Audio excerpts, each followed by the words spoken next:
இயேசு கிறிஸ்துவின் நாமத்தினால் அழைக்கப்பட்ட சகோதர சகோதரிகள் அனைவருக்கும் மாலை வணக்கத்தை தெரிவித்துக் கொண்டு இன்றைக்கான காணொளிக்கு நம்ம போலாங்க. இன்றைக்கு நம்ம பார்க்க போகின்ற தலைப்பு என்னன்னு பாத்தீங்கன்னாக்கா 10 லைஃப் லெசன்ஸ் ஃப்ரம் பராக்.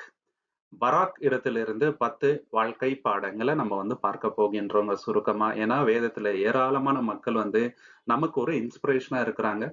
தேவனோட வழியில நடக்கிறதுக்கு இவங்கெல்லாம் நமக்கு ஒரு முக்கியமான உதாரணங்களா இருக்கிறாங்க. ஆனா இவங்கள பத்தி வசனங்கள் ரொம்ப ரொம்ப குறைவா இருந்தாலுமே நம்ம இவங்க கிட்ட ஏராளமான பாடங்களை கத்துக்கலாம். அப்படிப்பட்டவர் தான் பராக். இவர் யாருன்னு பாத்தீங்கன்னாக்கா பழைய ஏற்பாட்டுல நியாயாதிபதியின் காலத்துல என்னாவது கானானியருக்கு விரோதமா இஸ்ரேலுக்கு நிறைய தடவை போர் நடக்குதுங்க. அந்த காலகட்டத்துல நீங்க பாத்தீங்கன்னாக்கா டெபோரா அப்படின்றவங்க இருக்கிறாங்க இல்லைங்களா. அவங்க என்ன பண்றாங்கன்னாக்கா பராக்க அழைக்கிறாருங்க. எதற்காகனாக்கா 10,000 போர் வீரர்கள் இருக்கிறாங்க. அவங்கள இவரு தலைமையேற்று வழி நடத்தணும். இவர் போனாக்கா அந்த போரை ஜெயிக்க முடியும் அப்படின்ட்டு டெபோராலுக்கு ஒரு நம்பிக்கை இருக்குதுங்க இல்லைங்களா.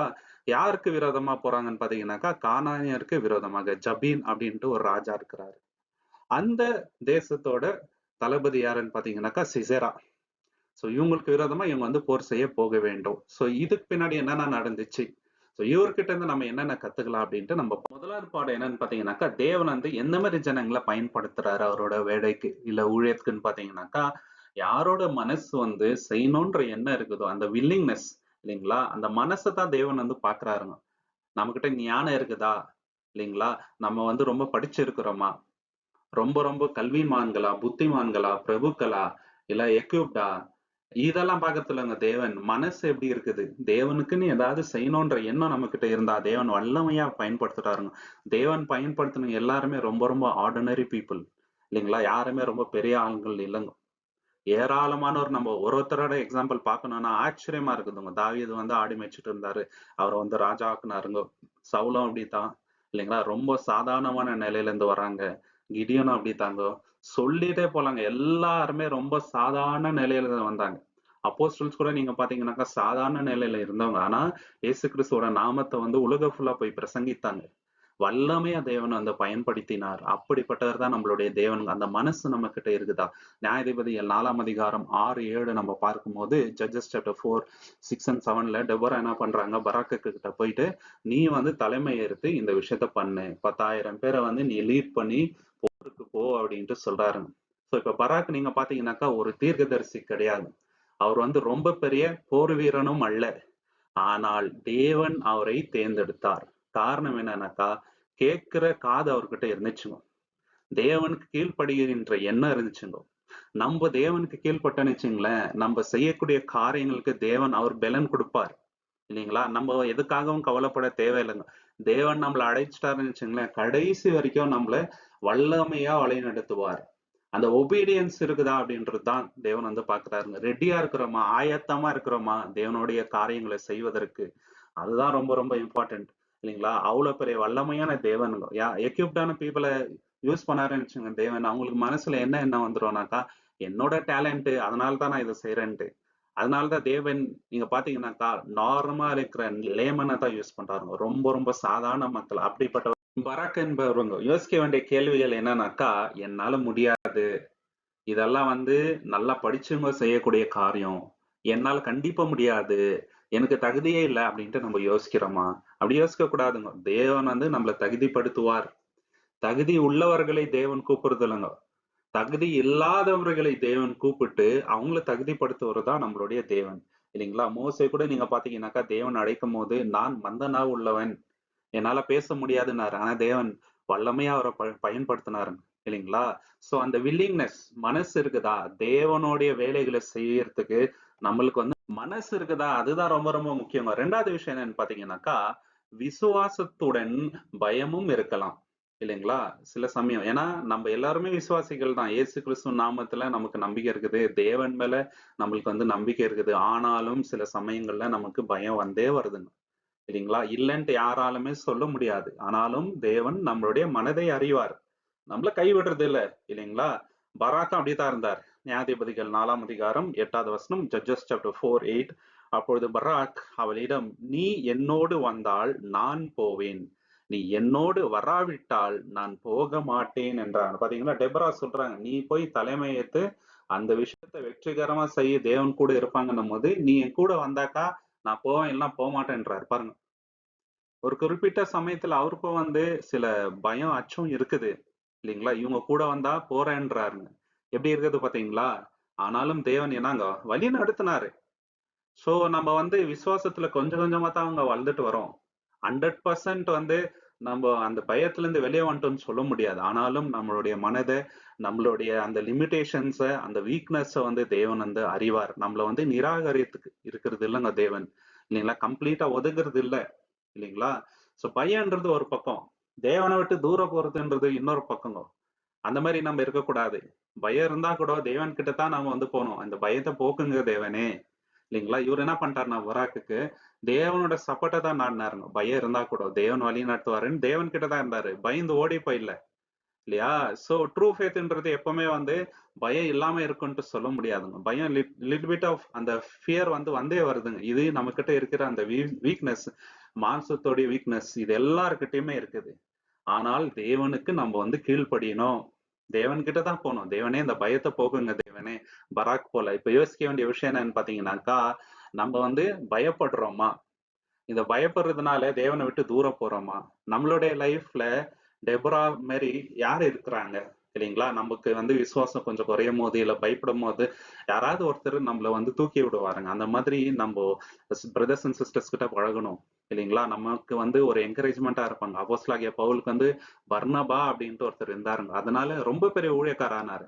நம்ம லைஃப்லயும் டெபரா மாரி இருக்கிறாங்களா அப்படின்ட்டு யோசிச்சு பார்க்கணும் இல்லையா? இந்த மாதிரி ஒரு ஃபெலோஷிப் நம்ம வச்சுக்கணுங்க. 3வது விஷயம் என்னன்னு பாத்தீங்கன்னாக்கா, தேவன் நம்மளுடைய விசுவாசத்துக்கு ஏற்ற கூலிய குடுக்குறாருங்க. கனத்த வந்து குடுக்குறாரு. நம்மள கைவிடுறது இல்ல. ஈவன் தோ நம்ம வந்து இம்பர்ஃபெக்ட்டா இருந்தா கூட சரி. 100% யாருமே வந்து பெர்ஃபெக்ட் கிடையாது. ஈவன் தோ இவர் வந்து பயந்தாலுமே சரி, தேவன் அவர் பின்னாடி இருந்தாரு. ஏன்னா அவரோட மனச வந்து தேவன் பார்த்தாரு. இல்லைங்களா? கை விடல. தேவன் அதுக்கேற்ற கனத்த வந்து குடுத்தாருங்க. அதனாலதான் அவருடைய பேரு விசுவாச வீரர்கள் பட்டியல்லே வருதுங்க. எபிரேயர் 11ஆம் அதிகாரம் 32ல ஈப்ரூஸ் சாப்டர் 11:32 இன்னும் என்ன சொல்லுவேன்? கிதியோன், பராக், சாம்சன், எப்தா, தாவீது, சாமுவேல், தீர்க்கதரிசிகள் ஆகியோரை குறித்து விவரிக்க எனக்கு காலம் போதாது. பாத்தீங்களா? இங்க பராக்கோட பேரும் வந்துச்சுங்க. கிடியோன், பராக், சாம்சன், ஜெப்தா, தாவீது, சாமுவேல் இவங்க எல்லாரும் விசுவாச வீரர்கள் பட்டியல்ல வந்துட்டாங்க. ஈவன் தோ இவருக்கு கொஞ்சம் பயம் இருக்குது. இல்லைங்களா? நீ கூட வான்ட்டு கேக்குறாருங்க ஒரு சப்போர்ட்க்கு.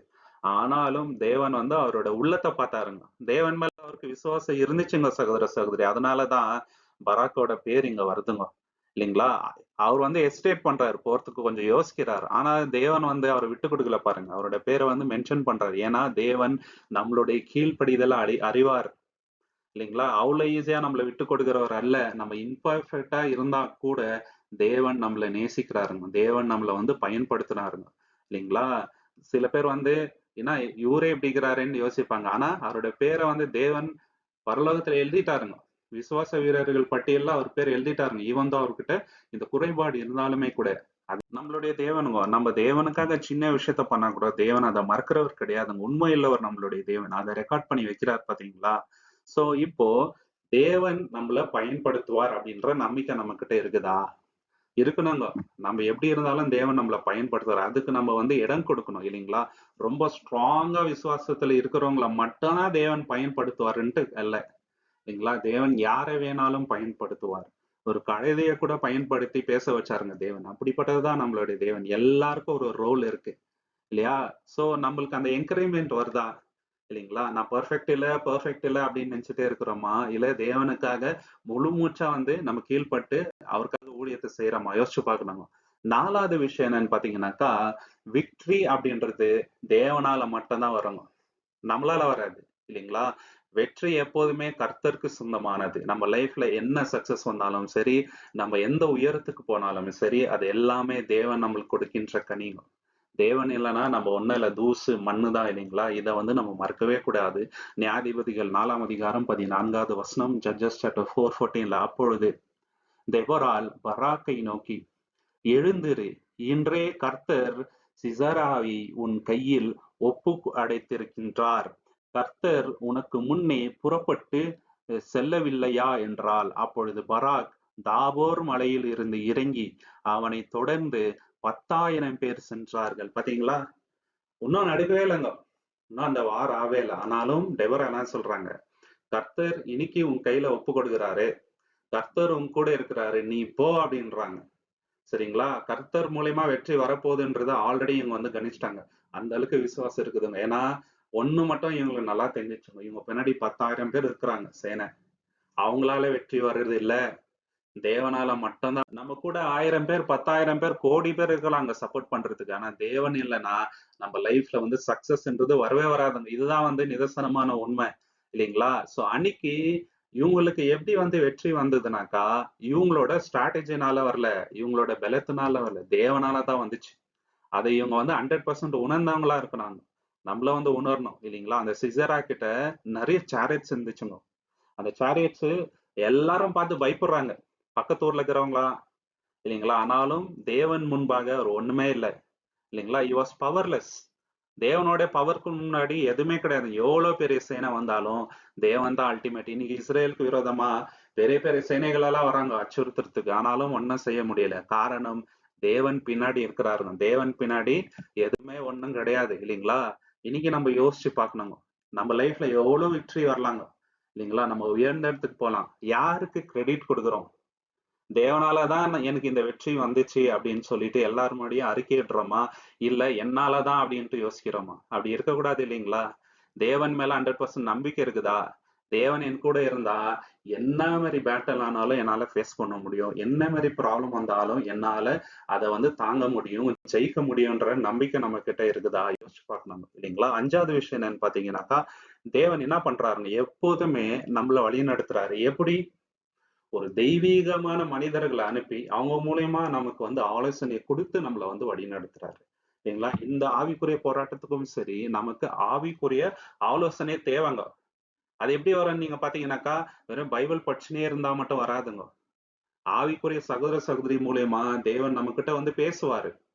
முக்கியமான சிச்சுவேஷன்ஸ்ல என்ன மாரி டிசிஷன்ஸ் எடுக்கணும், என்ன மாரி முடிவுகள் எடுக்கணும், எல்லாமே ஆவிக்குரிய சகோதர, சகோதரி மூலியமா நமக்கு வந்து வழியுறுத்துவார் நம்மளுடைய தேவன். இல்லைங்களா? பராக்குக்கும் அப்படிதான் பண்ணாருங்க. நியாயாதிபதிகள் 4ஆம் அதிகாரம் 4, 5 வசனங்கள்.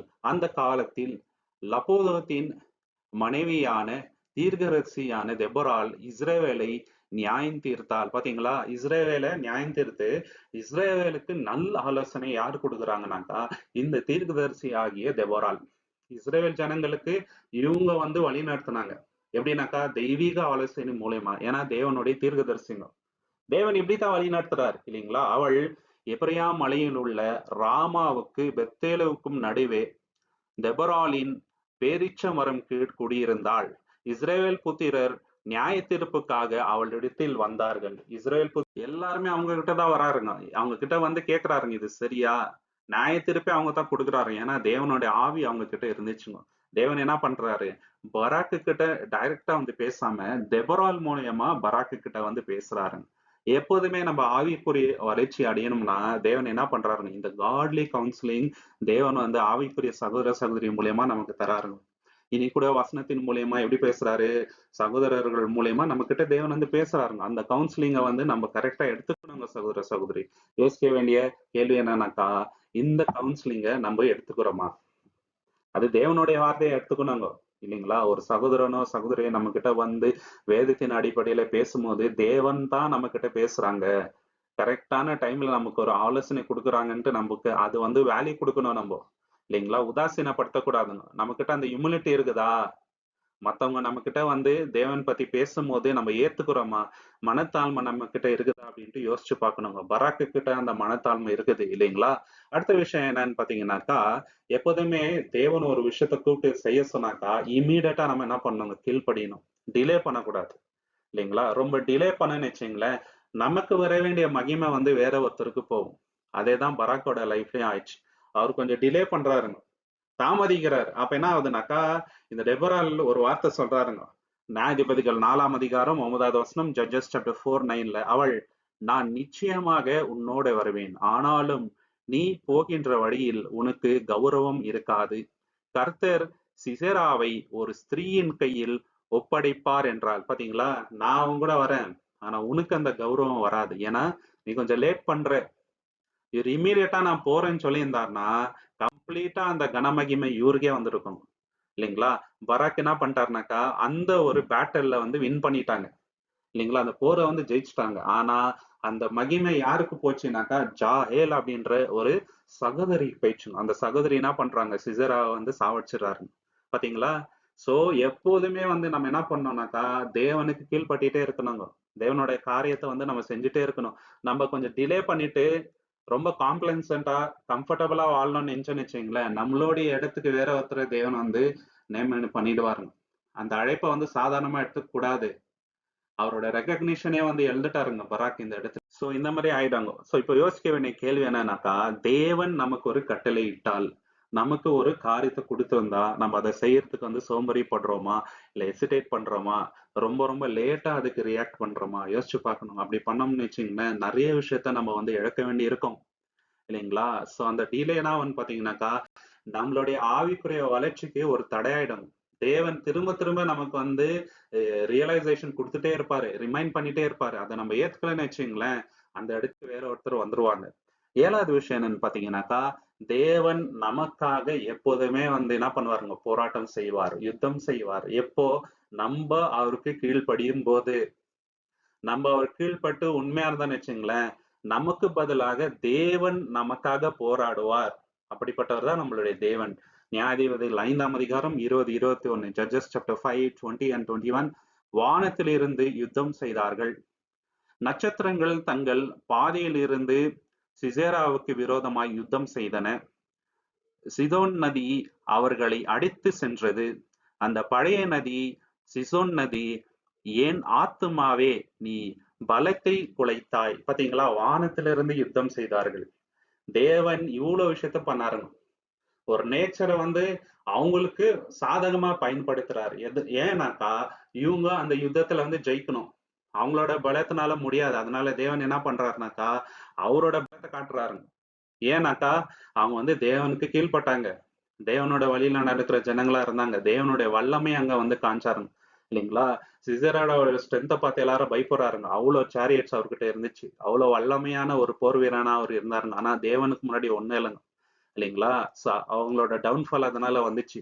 தேவன் நேச்சரை வந்து யூஸ் பண்ணாரு. ஏன்னாக்கா, தேவனுடைய வல்லமையே வேறங்க. தேவனுடைய வல்லமைக்கு முன்னாடி யாரும் வந்து நிக்க முடியாது. நம்ம தேவனுக்கு கீழ்ப்பட்டு இருந்தோமானால் தேவன் நமக்கு சார்பாக வந்து சண்டை போடுவார். இன்னைக்கு இஸ்ரேலுக்கு பின்னாடி தேவன் தான் இருக்கிறாருங்க. அதே போல எல்லா தேவனுடைய பிள்ளைகளுக்கு பின்னாடி தேவன் பின்னாடி இருந்து யுத்தம் செய்வார். யுத்தம் தேவனுடையதுங்க. நம்ம பயப்பட வேண்டியது இல்லை. சோ நம்ம தேவன் மேல 100% நம்பிக்கை வைக்கிறோமா? தேவன் எனக்காக போராட்டம் செய்வாரு. நான் அவருக்கு உண்மையா இருந்தேனா எப்போதுமே தேவன் என் கூட இருப்பாரு. என்னோட எதிராளி சாத்தான் ஒன்னும் இல்ல தேவன் முன்னாடி. தேவனுக்கு நான் வந்து செவி கொடுக்க வேண்டும். அப்ப தேவன் பெரியவரா இருப்பாரு. என்னுள் இருக்கிறவர் பெரியவர், உலகத்தில் இருக்கிறவங்க பார்க்கலாம் அப்படின்ற அந்த நம்பிக்கை நம்ம கிட்ட இருக்குதான்ட்டு யோசிச்சு பார்க்கணுங்க. 8வது விஷயம் என்னன்னு பாத்தீங்கன்னாக்கா, தேவன் எப்போதுமே டீம் ஒர்க்குக்கு வந்து வேல்யூ கொடுப்பாருங்க. இல்லைங்களா? நம்ம வந்து ஒண்டியா இந்த ஓட்டத்தை ஓடி முடிக்க முடியாது. நிறைய சகோதர சகோதரிகள் நமக்காக தேவன் வந்து வைத்திருக்கிறார். நம்மள வழி நடத்துறதுக்கு. இல்லைங்களா?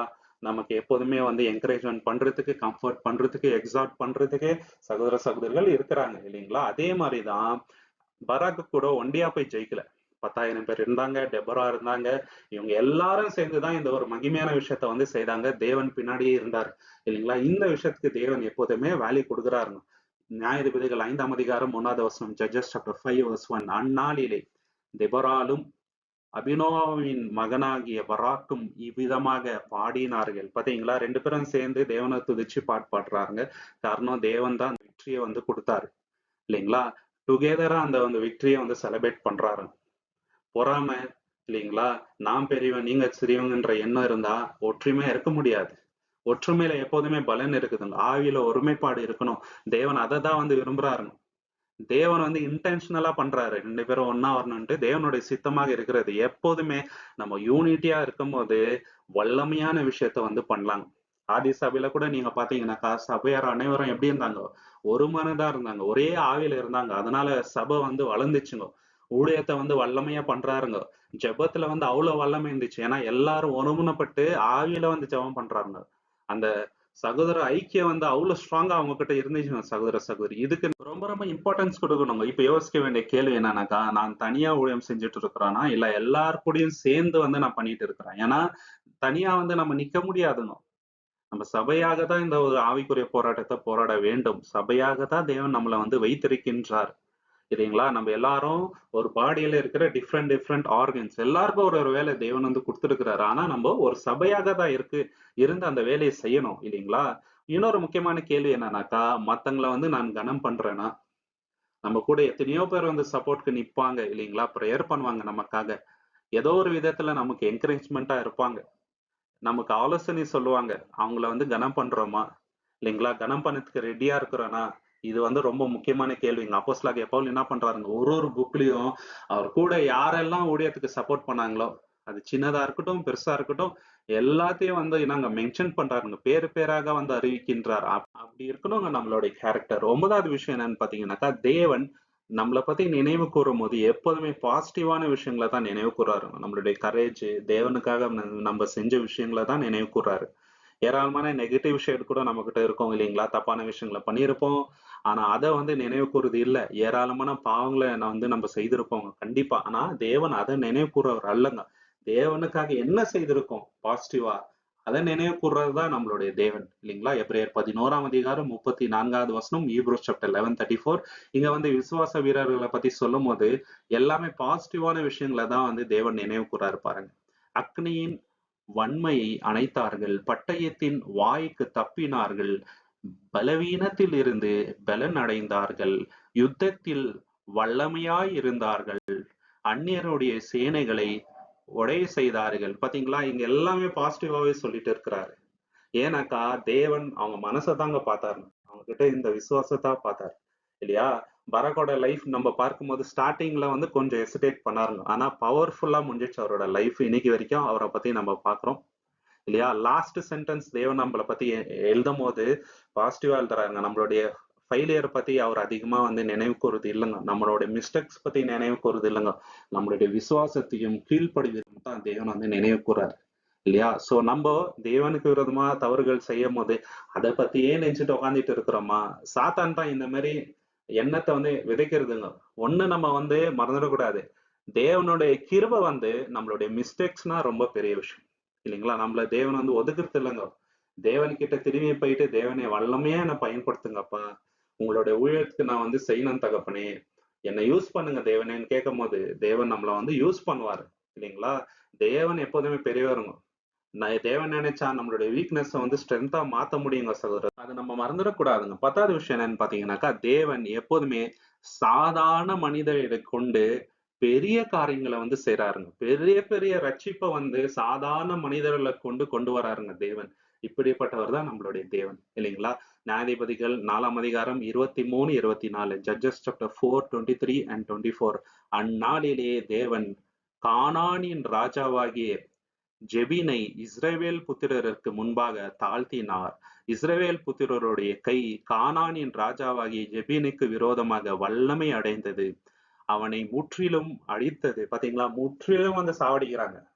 ஒண்ணும் இல்லாத பண்ணிடுறாருங்க. இது வந்து ஹியூமன்லி இம்பாசிபிள். ஏன் அப்படின்னாக்கா, கானான் வம்சத்தாரை பத்தி நம்ம பார்க்கும்போது வல்லமையான சேனங்க. ரொம்ப வெல்த்தியா இருக்கிறாருங்க. அவங்க கிட்ட வந்து ரொம்ப ரொம்ப மாடர்னான எக்யூப்மெண்ட்ஸ் எல்லாம் இருக்குது. சேரியட்ஸ் எல்லாம் இருக்குது. அவங்க வந்து கை சிறந்தவங்களா இருக்கிறாங்க வார் பண்றதுல. தேவன் என்ன பண்றாருங்க? இப்படிப்பட்ட சேனைய வந்து சாதாரண சேனைய வச்சு வீழ்த்தடிக்கிறாருங்க. கூட தேவன் இருக்கிறாருங்க. ஆனா தேவன் பயன்படுத்தினவங்க யாருன்னு பாத்தீங்கன்னாக்கா போர் செய்வரா? இல்ல. இப்ப பராக் நீங்க பாத்தீங்கன்னாக்கா ராஜரீக வம்சத்துல இருந்து வந்தவரான்னு பாத்தீங்கன்னாக்கா இல்ல. அவர் வந்து ஒரு ஆசாரி கிடையாது, ஒரு தீர்க்கதரிசி கிடையாது. ஆனாலும் அவர் மூலியமா ஒரு தேசத்துக்கே வந்து என்ன பண்றாருங்க? ரட்சிப்பை வந்து கொண்டு வந்தாரு. தேவனுக்கு எது ரொம்ப முக்கியம்னாக்கா, தேவனுடைய வேலை செய்யறதுக்கு நம்ம ரெடியா இருக்கிறோமா? அதுதாங்க முக்கியம். நம்மளுடைய எபிலிட்டி செகண்டரி. இல்லைங்களா? இவரால முடியுமா அப்படின்றது செகண்டரி. ரெடியா இருக்கிறோமா? அதுதான் பாக்குறாருங்க தேவன். இப்படிப்பட்டவங்களை யூஸ் பண்ணி வல்லமையான காரியத்தை வந்து தேவன் செய்தார். இப்ப தாவீது கூட நீங்க பாத்தீங்கன்னாக்கா, ஒண்ணு இல்லைங்க அவர் கோலியாத்து முன்னாடி. சாதாரணமா இருக்கிறாருங்க. ரொம்ப சின்னதா இருக்கிறாருங்க. ஆனா தேவன் என்ன பண்ணாரு? அவரு யூஸ் பண்ணி வீழ்த்தினாருங்க. அதனால தான் இன்னைக்கு வரைக்கும் நம்ம வந்து பேசுறோம். இல்லைங்களா? அதே போலதான் இஸ்ரவேல் ஜனமும் ரொம்ப ரொம்ப சிறிய ஜனங்கள்ங்க. கானானியருக்கு கம்பேர் பண்ணும்போது ஒண்ணுமே இல்ல. ஆனா தேவன் அவங்கள யூஸ் பண்ணி வல்லமையான காரியத்தை செய்றாரு பாருங்க. அவர்தான் நம்மளுடைய தேவன். இல்லைங்களா? தேவனுக்காக எது வேணா செய்யறதுக்கு ரெடியா இருக்கிறோமா? கம்ப்ளீட்டா நம்மளுடைய லைஃப வந்து தேவனுக்கு சரண்டர் பண்றதுக்கு ரெடியா இருக்கிறோமா? தேவன் நினைச்சா நம்மள வச்சு வல்லமையான காரியத்தை வந்து அவர் செய்வாருன்ற நம்பிக்கை நம்ம கிட்ட இருக்குதா அப்படின்ட்டு யோசிக்க வேண்டிய கேள்விங்க. இன்னைக்கு இந்த விஷயங்களை நம்ம வந்து யோசிச்சு பார்க்கணுங்க.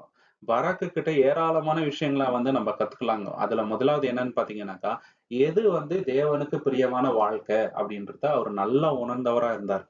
அவரோட விசுவாசம் தான் காரணங்க இவ்வளோ பெரிய வெற்றி வந்து வர்றதுக்கு இல்லைங்களா? 3வது அவருடைய கால் நடுங்குனா கூட, அவர்கிட்ட கொஞ்சம் பயம் இருந்தா கூட, தேவனுடைய கீழ்ப்படிதல் மூலியமாக இவ்வளோ பெரிய வெற்றிய வந்து அவர் சம்பாதிச்சாரு. இல்லைங்களா? தேவன் வல்லமையான காரியத்த வந்து பண்ணாருங்க. இந்த இம்பர்ஃபெக்ட்டான மனுஷன் மூலியமா கூட தேவன் என்ன பண்றாருங்க, பெரிய காரியத்தை செய்தார். காரணம் உள்ளுக்குள்ள அவர்கிட்ட இருந்த விசுவாசம், தேவனுக்காக ஏதாவது செய்யணுன்ற அந்த மனப்பான்மைங்க. அததான் வந்து தேவன் இங்க வந்து காட்டினாரு. ரொம்ப ரொம்ப ஆர்டினரி பீப்பிள் மூலியமா தேவன் என்ன பண்றாருங்க, கிரேட் விஷயங்களை வந்து பண்றாருங்க. பெரிய விஷயங்களை பண்றவர் தான் நம்மளோட தேவன். அவருடைய நாமத்துக்கு என்றென்றைக்குமே மகிமை உண்டாவதாக. உங்களுக்கு இந்த காணொளி பிடிச்சிருந்தா லைக் பண்ணுங்க, ஷேர் பண்ணுங்க, சப்ஸ்கிரைப் பண்ணுங்க. தேவனுடைய சித்தம் இருந்தால் கூடிய சீக்கிரம் இன்னொரு காணொளியில நம்ம எல்லோருமே சந்திக்கலாம். நீங்கள் கொடுக்கின்ற எல்லா ஆதரவுகளுக்கும் நன்றிகள். Thank you so much. ஆமென்.